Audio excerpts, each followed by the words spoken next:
ఇండస్ట్రీకి రాకముందు రైటర్స్ పరంగా యండమూరి గారి ఇన్ఫ్లుయెన్స్ నా మీద ఎంత ఉందో, ఇండస్ట్రీకి వచ్చిన తర్వాత పూరి గారి పరిచయం అవ్వకముందే పూరి గారి యొక్క ఇన్ఫ్లుయెన్స్ నా మీద చాలా ఉంది. ఇండస్ట్రీలో ద మోస్ట్ ఇన్స్పైర్డ్ పర్సన్ నాకు ఎవరు ఉన్నారంటే పూరి జగన్నాథ్ గారు.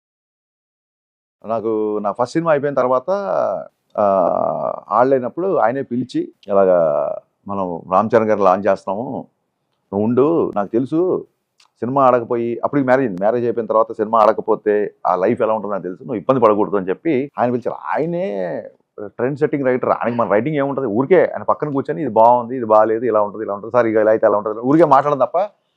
నాకు పూరి గారు లిటరల్గా నా ఫస్ట్ సినిమా పోయిన తర్వాత నన్ను ఒక 2 నుంచి 3 ఏళ్ళు నాకు రైటర్ అనే ఒక ట్యాగ్ ఇచ్చి లిటరల్గా నన్ను పోషించారు. ఆయన చేసిన హెల్ప్ నా లైఫ్లో ఎప్పుడు నేను మర్చిపోలేను. షాక్ వరకు నన్ను డైరెక్టర్ చేయడానికి రవితేజ గారు ఎలా హెల్ప్ చేశారో, షాక్ పోయిన తర్వాత పూరి గారు నన్ను చేరదీసి అనేది కరెక్ట్ వర్డ్, చేరదీసి అక్కడి నుంచి నువ్వు బాగా తీసావు, బట్ సినిమాలో కొన్ని ఎలిమెంట్స్ ఎలా ఉండాలి, హీరో క్యారెక్టరేషన్ ఎలా ఉండాలని, it's like guys you're doing an internship with the legend. నీకు ఎలా ఉంటుంది అప్పుడు, and it's paid internship. So అక్కడి నుంచి మిరపకాయ, గబ్బర్ సింగ్, అండ్ అంత హ్యాపీ సోల్ని నేను ఇప్పటివరకు చూడలేదు.